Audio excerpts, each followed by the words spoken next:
Welcome students. अब हम demand paging पे एक न्यूमेरिकल देखेंगे और यहाँ पे ये न्यूमेरिकल की जो कहानी लिखी है वो कुछ इस प्रकार से कि एक सिस्टम है जो कि डिमांड पेज मेमोरी यूज कर रहा है। उसके अंदर जो टाइम ले रहा है वो ले रहा है 20 nano second, sorry 200 nano second, 200 NS। थोड़ा यूनिट्स पे ध्यान दीजिएगा। मेमोरी रिक्वेस्ट को सेटिस्फाई करने के लिए अगर पेज मेमोरी के अंदर है तो, लेकिन अगर पेज मेमोरी के अंदर नहीं है तो उसकी रिक्वेस्ट जो है वो ले रही है टोटल 7 मिली सेकेंड। वो नैनो था, ये मिली है, याद रखिएगा। और अगर जो फ्रेम है, फ्री फ्रेम जो है वो अवेलेबल है और पेज जो है वो स्वैप आउट होना है फॉर मॉडिफिकेशन, तो यहाँ पे एक 15 ms का आपको टाइम मिलता है काय के लिए, स्वैप आउट के लिए और मॉडिफिकेशन के लिए। तो कुल मिला के आपको इफेक्टिव टाइम निकालना है। अब यहाँ पे जो पेज फॉल्ट का रेट है वो पेज फॉल्ट का रेट है 5 और 60% में, 5% एंड 60%। ये है पेज फॉल्ट का रेट, ध्यान से देखिएगा। और साथ ही साथ ये भी बोला गया है कि आपका जो पेज रिप्लेस होगा उसके बाद उसको मॉडिफाई होगा, तो यहाँ पे अब आपको यूज जो है सिस्टम जो है वो सिंगल प्रोसेस सिस्टम यूज करना है। और सिंगल प्रोसेस सिस्टम के साथ ही साथ आपको सीपीयू जो है वो आइडल बैठा रहेगा during all the page swaps. मैं एक बार फिर से क्वेश्चन को रीड करता हूँ। आप एक डिमांड पेजिंग मेमोरी के अंदर है जिसके अंदर एक मेमोरी रिक्वेस्ट को सेटिस्फाई करने के लिए टाइम लगता है 200 नैनो सेकेंड। और अगर पेज मिल जाता है उसके अंदर, तो अगर पेज नहीं मिलता उसके अंदर, तो रिक्वेस्ट जो जनरेट होती है उसके अंदर लगता है 7 मिली सेकेंड। और अगर फ्री फ्रेम अवेलेबल होता है और पेज जिसको स्वैप आउट करना है, जिसको मॉडिफाई नहीं करना, वहां पे आपको 15 मिली सेकेंड लगेंगे अगर पेज को स्वैप आउट करा out of the bin which has been modified. ठीक है, उसके बाद आपको क्या निकालना है यहाँ पे, इफेक्टिव एक्सेस टाइम, EAT। तो देखिए, अब मैं आपको बताता हूं कि ये काम कैसे करेगा। सबसे पहले तो बात करते हैं हम कि परसेंटेज क्या रहेगा। परसेंटेज ये रहेगा कि 200 जो है वो ये है कि आपका सेटिस्फाई हो रहा है। तो 200 एक्चुअल में क्या है, 295% है। क्योंकि आप देखेंगे जरा गौर से कि 5% तो वो फेज फॉल्ट दिखा रहा है ना, तो इसका मतलब ये है कि 95 जो बेसिकली 200 दिया है ना, 200 जो टाइम दिया है वो बेसिकली 95 को रिप्रेजेंट। देखिए 100% तो मतलब होता है कि भाई कोई पेज फॉल्ट नहीं आता, सब कुछ सही रहता। ठीक है, वो सारी रिक्वेस्ट आती है और धड़ाधड़ सॉल्व हो जाती। 95% उसको मैं इसलिए गिन रहा हूँ क्योंकि 5% का उसने पेज फॉल्ट बता दिया, तो 100% में से 5 गए, बचा 95। तो ये जो 200 नैनो सेकेंड है ये बेसिकली क्या है, ये दिखा रहा है 95% को दर्शा रहा है। अब इसमें क्या बोल रहा है वो कि यहाँ पे जो ये पेज जो 5% हुआ है, 5% जो है वो पेज फॉल्ट है। तो यहाँ पे एक चीज और उसने बोली कि 40% जो है वो क्या है, 40% जो है वो 7 मिली सेकेंड है। मतलब एक्चुअल में ये जो है वो क्या है, ये 40% गिना जाएगा इसको। अब ये 40% है क्या, ध्यान से देखें। सबसे पहले यहाँ पे आए, आपके 95% रिक्वेस्ट सही गई, 5% जो थी उसमें से क्या हुई, 5% खराब हो गई, 5% जो है पेज फॉल्ट होंगी। पेज फॉल्ट का मतलब ये होता है कि आपको ब्रिंग इन बैक करना है, मतलब लेके आना है। और लेके आने में आपको कितना टाइम लग रहा है, लेके आने में आपको लग रहा है 7 ms।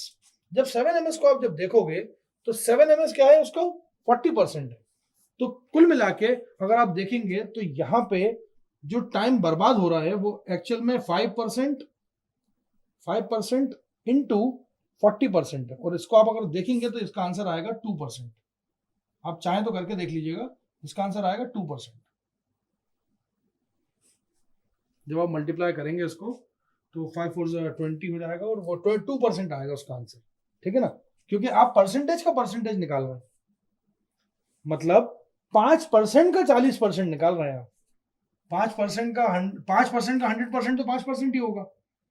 5% का 50% कितना होगा, 2.5% होगा। और 5% का मतलब जो 40% होगा वो कितना होगा, 2% होगा। तो ये हुआ 2% of all the access time take 7 ms। अब यहां पे अगला सवाल जो आता है वो ये आता है कि आपको सिमिलरली इस 15 के लिए भी बात करनी है।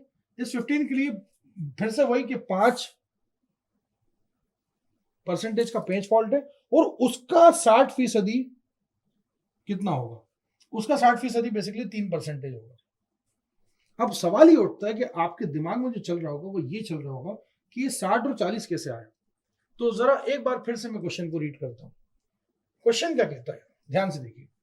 क्वेश्चन ये कहता है, जो लास्ट की लाइन कहता है कि if the page fault rate is 5% and 60% of time is 60% of the time the page to be replace has been modified.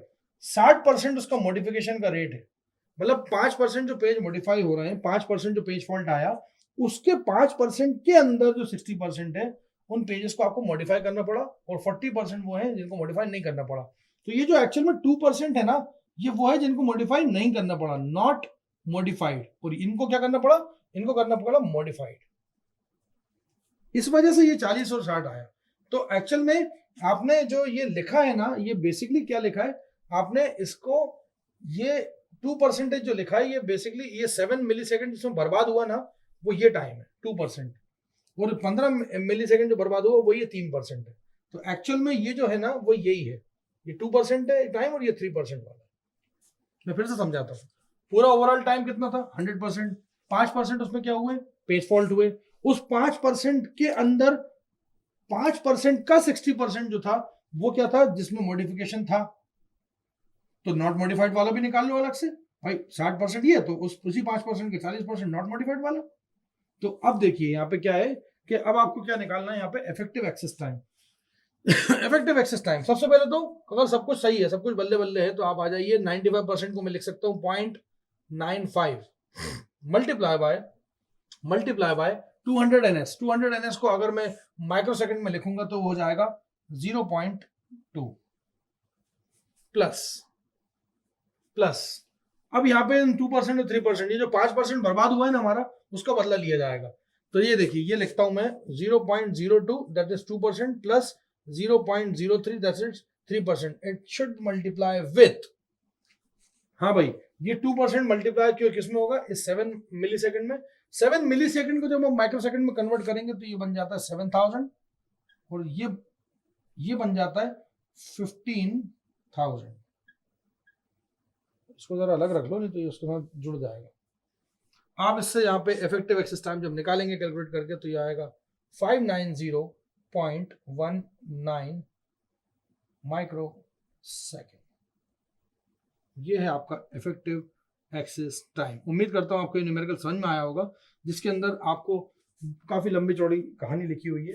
200 total NS थे आपके सक्सेस के, और 5% थे फेलियर पेज फॉल्ट के। उस 5% फेलियर को, जब फेलियर आपस में जुड़ेंगे तो आप देखेंगे आपका 1 - p जो फॉर्मूला था, ये 1 - p लिखा हुआ है और ये p लिखा हुआ है।